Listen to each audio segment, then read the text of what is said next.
So here we are. The bike's service is all finished, and it's a fairly decent day, decent Sunday, mid-August. So a little bit cloudy. It's a mixture of sunshine and cloud, so a decent day and fairly warm. And so we're off out on the bike. So yeah, all completely done and ready. One thing I don't know if I mentioned before. One thing, of course, I didn't do on the service was adjust the ignition timing, because of course with electronic ignition that we have fitted here, the tri-spark in this case, once it's fitted and locked in position, then that's it. It never needs adjusting again. You don't need to check the points or timing or whatever. It's all locked in. So just one thing to note. You're thinking, oh, did he check the timing? No, there's no need to, unless of course it's come loose or it's broken or whatever, which in our case is not the case. So right, yep. So it's our 1975 Norton Commando 850 Mark III electric start, brake on the right, gear change on the left, front disc brake on the left. The Mark IIs, I think the front disc brake was on the right, and then they changed them to the left, and I'm not sure why. I think it might have been because of American legislation. I don't know, because we had to put the brake pedal on the right, and maybe it's that. Also, of course, we've got a disc brake because it's Mark III on the rear, which is on the right. So maybe they put the disc brake on the left to sort of balance it up at the front. I don't know the reason why they moved the disc brake to the left. But yeah, so we've got disc brake. We've got the electric start, which works pretty well on this, because this I converted it. On the bike, I built it a few years ago. It's all, every sort of basic upgrade and stainless steel and so on. I built it, to keep. It's also got the air filter off a slightly earlier model, because I think they look nicer, just slightly adapted to fit a Mark III. Yeah, so we're all ready to go. Another addition I've made is I've let a oil pressure gauge. I mounted it inside the headlamp shell, just about fitted, and that's I like that. People say it's a worry gauge. I find it a reassuring gauge, because on a Norton there is no oil pressure warning light. On my Trident you have an oil pressure warning light, but there isn't one. There's only a charging light, ignition light. So if the battery's not charging, but there's nothing to tell you if there's no oil pressure. So the only way on a normal Commando of knowing if you've got oil pressure is by stopping, opening the seat, undoing the tank, the oil tank top, and seeing if the oil's returning into the tank. If I'm riding along, I can see straight away that I've got oil pressure. Just glance down, I know I've got oil pressure all the time. Right from the start through to the end. I think the only what people worry about is the actual pressure reading, and they get a bit hung up over the fact that maybe the reading's a bit low. I wouldn't get hung up unless you're driving, riding along at sort of 3,000 revs and it's down to like 15 psi or 20. Then start worrying. But when the engine's really, when we start the engine, it will go off the gauge, and then about 3,000 revs we get about 44, 45 psi when the engine's red hot at 3,000 revs. And but as I say, don't get hung up. And then I find it reassuring. I know I've got oil pressure, so that's one thing. Yeah, I think that's about it. Nothing else to report really. It's all, we've got stainless steel spokes and stainless steel rims and stainless steel nuts and bolts, and obviously electronic ignition fitted, uprated starter. We've got this uprated brake on the front, and just for those who know these things, so it comes with this massive sort of brake plate here, which is not normally cut out, but I thought it was so massive and it looked so sort of in your face that I had a company, and they milled this gap out of the middle, which works well. Just makes it look less sort of solid. It was a huge, great sort of brutalistic type thing. I didn't like it. Anyway, it seems to work fine with that bit cut out in the middle. Yeah. Okay. Yeah, 'cause that's all uprated fluting disc, stainless steel mudguards, obviously, and so on. So anyway, yeah, let's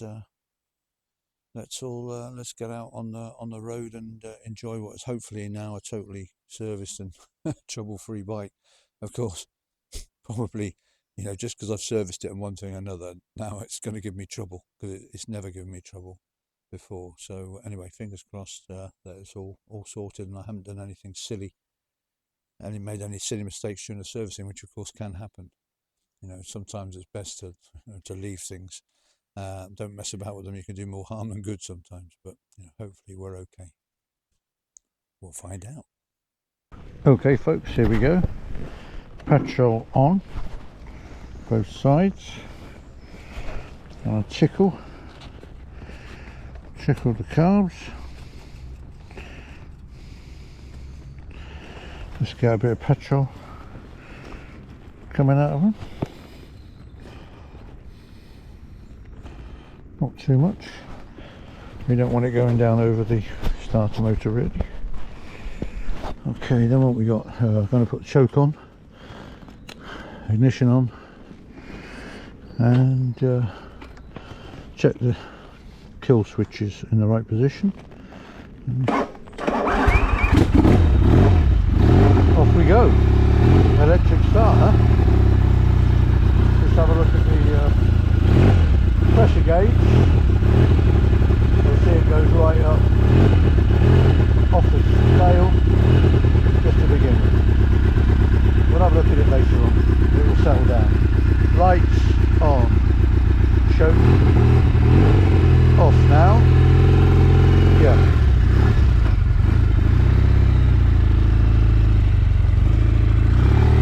And we're off.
Okay, so here we are after Money Ash, and it's very, very, very busy today, as you would expect. But we've got some lovely bikes.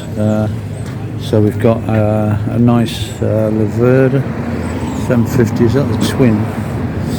Yeah, that's the twin. I always wanted a Yota 1000. I nearly bought a Yota 1000 once, but it wasn't. Unfortunately, there was a problem with it. There was something wrong with it, and at the time I just needed a bike I could ride, so I never got it. Commando, yeah, it's doing okay. Yeah, I'm really enjoying it actually. It's I said it feels tight. I don't know. It just does. It's just responsive. I think doing the tappets and that's made a big difference. Maybe, I'm not sure. It just it just feels really tight. Sorry, mate. And then we've got a Lightning and 73, probably 73, 74. So it's nice to see a Lightning. 650 follow-up. It's the follow-on from the A10, I think. So that's nice. M. Yeah, it looks really nice. That. So that's been done up as well. That's good. What we got, a Thruxton, a modern Thruxton. It's quite good. I mean, they look a bit like it's got a private plate on it, so it makes it look older.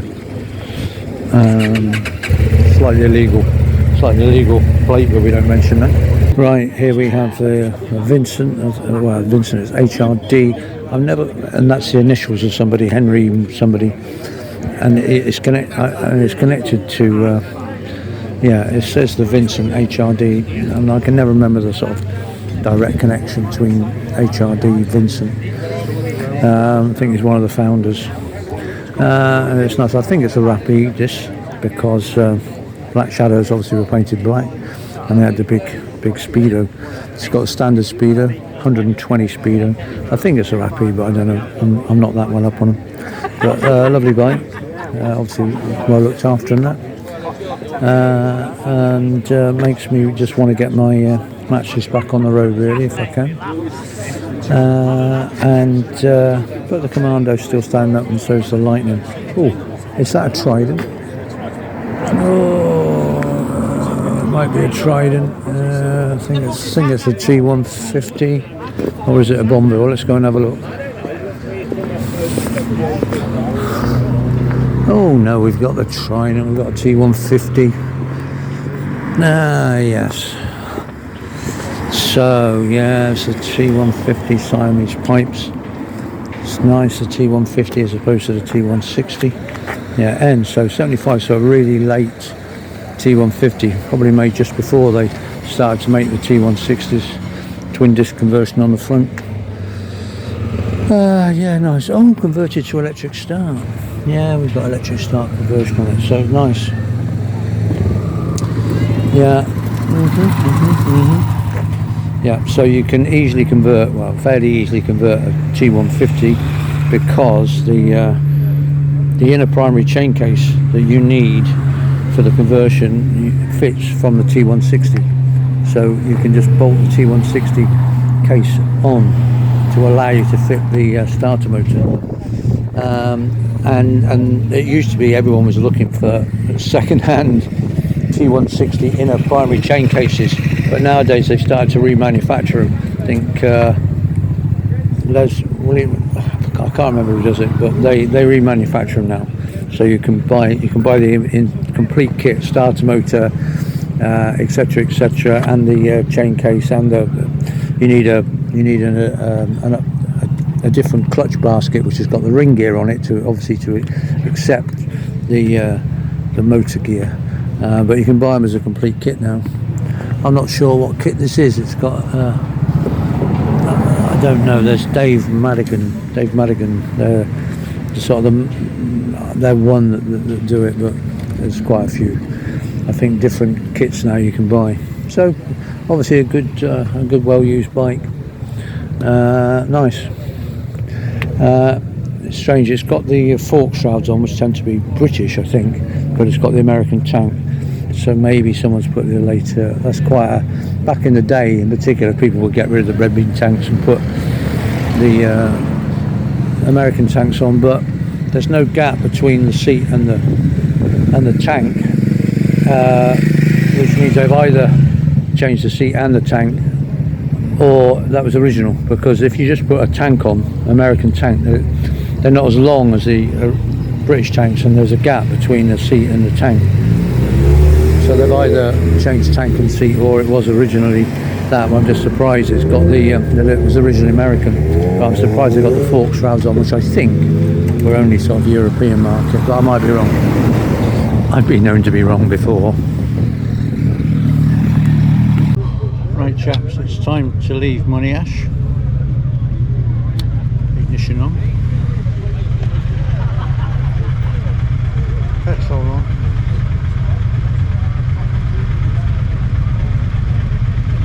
I'll give it a tickle because I've been here a long time.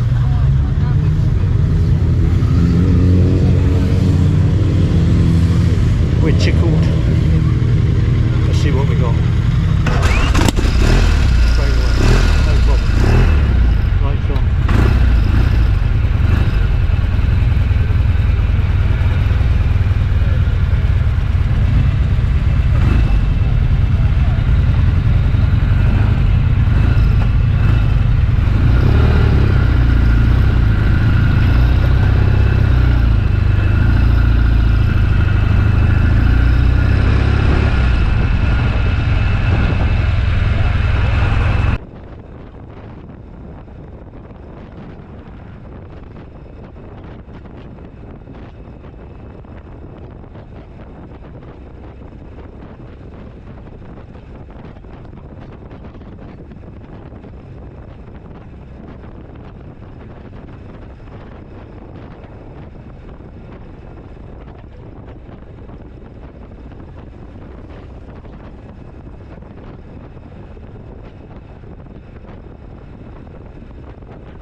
Well, back from the ride. What a great ride that was. I mean, I just so enjoyed that ride. I mean, for a start, it's quite cloudy here in Sheffield, and then as soon as I got out to Derbyshire, lovely bright blue. I mean, normally it's the other way around, but it wasn't today, and so it was lovely and sunny out there, and the countryside was looking great. But above all, the bike ran beautifully. I mean, it ran beautifully. It just felt great. It felt great, and everything seems to be running really well on it. And I haven't even got any. There's no oil leaks at all. Now I know I've put a drip tray under it, but that's just really, because I've learned from that. Oh, it's not leaking oil. No need for a drip tray. Come down 2 days later. Oh, what? So yeah, but I've just checked underneath. There's no oil at all. There was none at Monash. There's none now. So really, really pleased with that. The starter motor, it was brilliant for a few turns, and now it's gone back to being not brilliant. And I think again that's what's happened is again the brushes have contaminated the commutator again somehow. Whether they've got oil in them and now that's it, they can never work again. I need to change the brushes or what, I don't know. But I've got a feeling that when I'm going to take it off again, that starter motor, and I won't mind betting that the commutator is just as black as it was before. We'll see. But apart from that, it's just great. Just it was just a great ride. I just enjoyed riding it so much. It started so easily. It ran beautifully, ticked over. When you came to lights or whatever, you had no worry at all about stopping. You just went straight to tick over, solid as a rock. I mean, to be honest, the T160, I've never got, whenever you come to a stop, you're never sure what bloody revs you're going to get. Never. Is it going to do like 1500 revs or like 200 revs? Whereas this, every time you came bang, it was like, 900 revs or whatever it was I set it on. Solid as a rock every time. Hot or cold. Brilliant. Brakes were great. Oil pressure was great. Blah, blah, blah. Loved it. Loved it, loved it, loved it.